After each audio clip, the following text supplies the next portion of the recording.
your Manchester? It is, as always, a busy one. Oh, indeed it is. And we have got guests galore tonight. Including one of the family von Fleeshmans, the very gorgeous Richard Fleeshman, currently in last ship at the Lowry until Saturday. Yes, and first up, though, we are going to tell you to grab your tissues and have a look at this.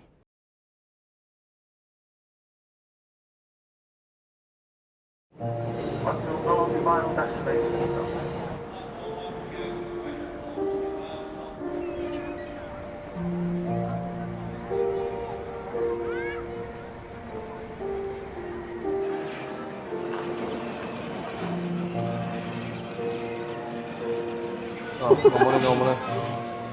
He's a retard.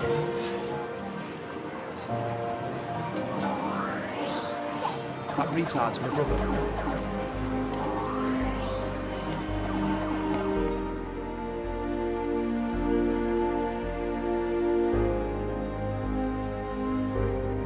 How'd you find me? I remember Mum and Dad bringing us here. So what are you going to do with him then? Got stuff that we need to do. What am I supposed to tell him? Danny, we can't fuck this up. He's not like me. He's got a good heart. He's sensitive. You can't just turn up and expect things to be great between us. We're going to be best pals. All I ever wanted was to be like you. You can go wherever you want. Do whatever you want. I want someone to see me for who I am.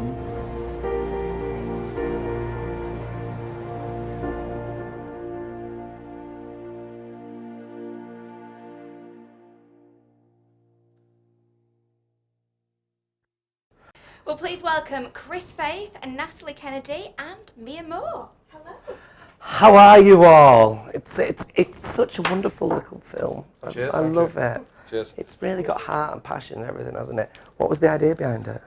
Basically, I wrote scenes initially for me and Mia. Right. For sort of like showreel material, because Yeah. it's quite difficult to get a showreel done. Yeah. And we just thought we'll just do it on our own. And then I wrote it inspired by my great auntie who had Down syndrome. Right. And then Natalie read the script at my flat and just said I want to direct it, and then it just went from there basically.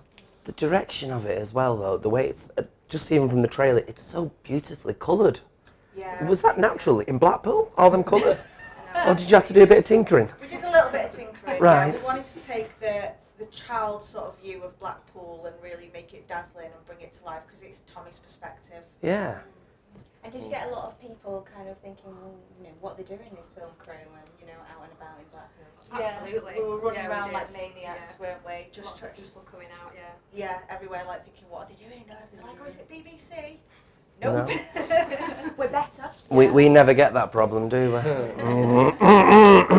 think we're watchdog. Now, you play a great part in this, don't you? Tell us a bit more about your character.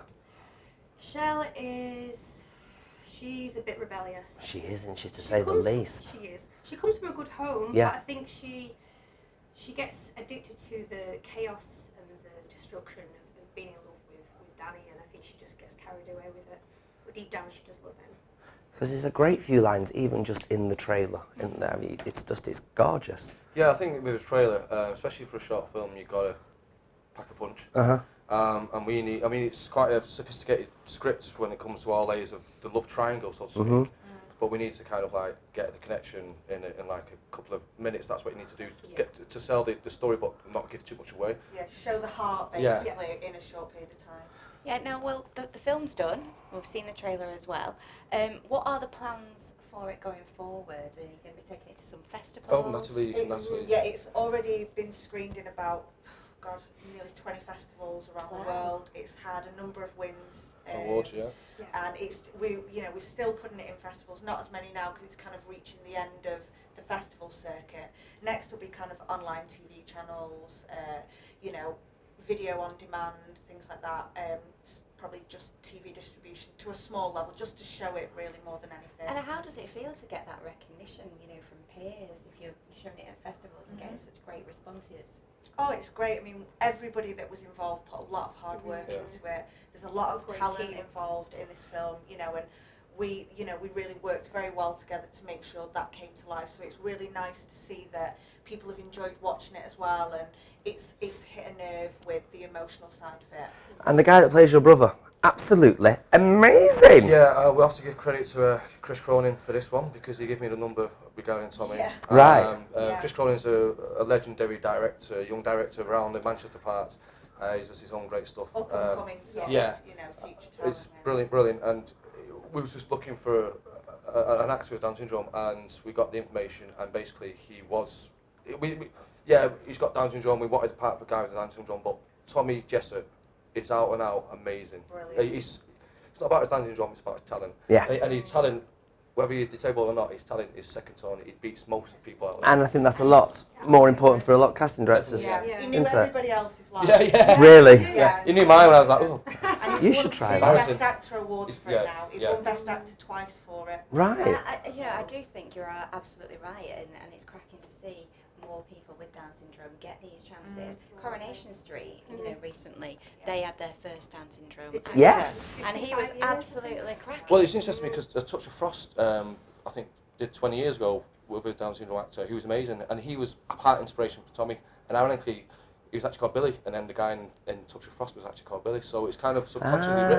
But if you watch Touch of Frost from years ago, there's an amazing episode with Down syndrome actor. Yeah, I remember it well, I'm just like, why? Why have he jumped at this? Because he's such an amazing, and I just don't know why. I don't know why it took so long.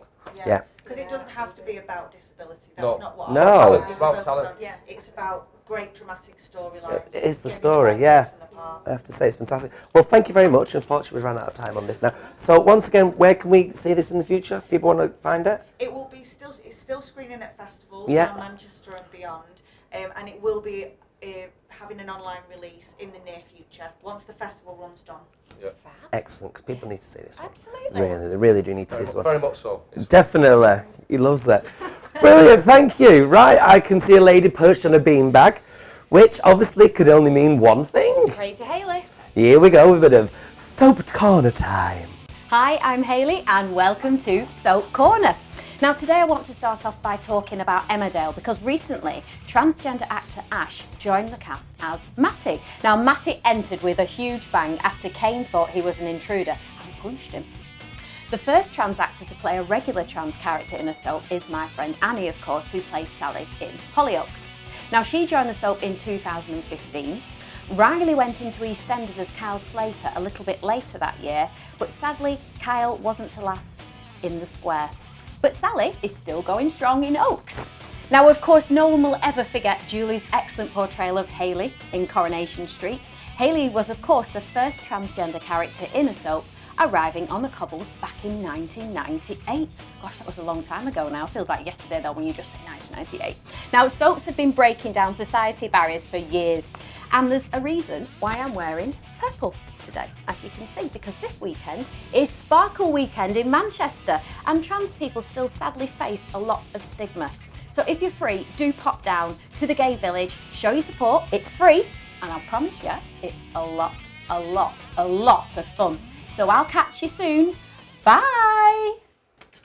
Well, this week at the Lowry, I had the pleasure of meeting Mr. Richard Fleeshman. Oh, lovely. I had the pleasure of meeting Sting. Ah, yes. But my guest is part of the drama dynasty, the family von Fleeshmans. He's currently starring in Sting's new musical, The Last Ship. It really is something special, and I totally suggest that you get to see it at the Lowry before it finishes on Saturday. Oh, I well and truly second that. But let's see what you got up to with the Fleesh. Oh, here we are, everybody, joined by Mr. Richard Fleeshman. How are you? I'm very well. And very good. you're back in your home turf, really, isn't it? Yeah, absolutely. The Salford's Lowry, as I keep being told it. Yes, Yeah. you can't call it Manchester Can't call ever. it Manchester, It's you not get- Manchester, you get it's hung. Salford. Salford. J. McDonald. So, you're here for Last Ship. Yeah. Tell us a bit more about it. So, well, the music's obviously written by Sting, and it's loosely based on his experiences growing up in a place called Wallsend, which is in the northeast of England, which is a shipping community. And they used to build the biggest ships in the world, basically. And I play a character called Gideon, who runs away because he doesn't want to be doing what everyone before him has done, which is go and work in the shipyards. He goes to join the Navy, and we find him 17 years later when he comes back to sort of make amends, and he sees the town that raised him in decline, and the girl that he loved that he left has a big old bombshell of news for him as well. So that's kind of where. Are you able to tell us what that news is, or do we find out? You find out. Oh, look at that drama already. We're not even 1 minute into the interview. How exciting. And are you finding you're having to do a North East accent then, are you? I am, yeah. And how are you finding that? Well, I think it was, it's not something I've done before. So it was obviously we had a dialect coach at the beginning, and we were lucky because a lot of the cast are real life Geordies. Right. So once you immerse yourself in it. But I mean, we've done it now over 100 times. So if I haven't got it by now, then I'm in a lot of trouble. So what did you base the accent on then? Anybody in particular? No, I mean, not Anton Deck. Not Anton Deck. No. Bit of, I don't know. It's an amalgamation of a few different things. Really. Yeah. And the music, it's quite folky, isn't it? Yeah, massively so. We don't have an orchestra, we have a band. That's so we have an amazing button box player, like melodeon player. We have a fiddle, keys, drums, guitar. So yeah, a little mandolin at points as well. So it's very folky. Yeah, really beautiful. And really overlaid with some nice voices as well. Hopefully. So you seem to originate a lot of roles. You seem to be the go-to person for originating roles at the moment. I've been pretty lucky, yeah. I mean, it doesn't always happen that way, but I've been lucky, and I guess whenever people look objectively at what people are doing, they assume, oh, that must be what came next. But there's also points when you have to go, I don't necessarily want to do that. I don't want to do that. So it's a bit of a waiting game sometimes for the right thing to come along. But when an opportunity like this rears its head, then yeah. Yes. Now we spoke to your mother the other week on our did, show. yeah. Yes, because we called you the Von Trapp family.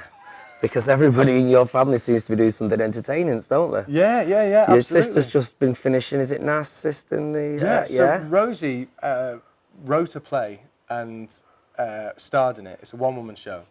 And me, being a cynical big brother, got the phone call to say, do you want to come and see Rosie's one-woman self-penned show that she's the star of? And I'm thinking, oh, all right. So I went along, and it was extraordinary. It was a little bit too good, to be honest. I was a bit pissed off. Yeah. And so anyway, she went and won the Manchester Theatre Awards for Best New Play, which is astonishing. She's going up to Edinburgh Fringe Festival, and she's just got all of this kind of traction, and I'm super proud of her. It's amazing. She deserves it. Then you've got your mother directing everything. She is. She never stops. She needs to have a break, my mum. I'm worried about her. And then someone wrote to her on Twitter and said, are you going to get along to see The Last Ship at the Lowry? She went, is the Pope Catholic? So, sorry about that. And then, of course, there's your father. My dad, who's just opened...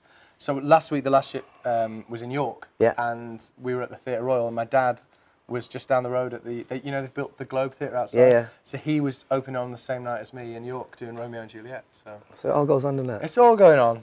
What about you? Seem to have enough material now in your back pocket to be able to do a one-man show. Thought about that? Oh, I don't know. It's tough enough doing an 18-man show. I like the rests.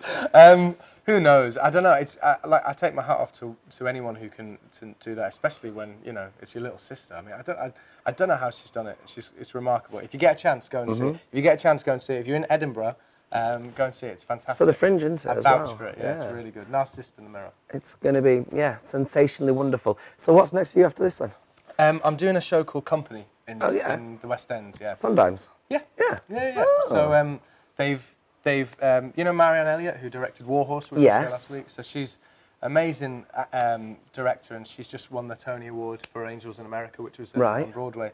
And so she's doing a gender reversal of Company. So all focuses around Bobby, who's this guy who's in his mid-30s, who's dating these women.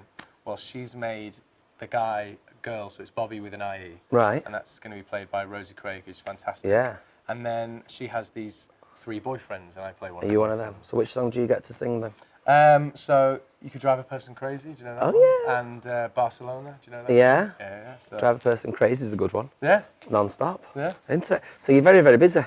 I am, but I'm getting a holiday, so I'll be going away. Where are you going on holiday? I'm going to Indonesia. So Where's your ideal holiday? Is that your ideal holiday? I hope so. I've not been. I hope it's going to be good. It's me and my girlfriend. We've not. Obviously, I've been away. She's been working and sort of been globetrotting, doing concerts and stuff. So we've not seen a great deal of each other. So we just said, right, I've got a little window of opportunity.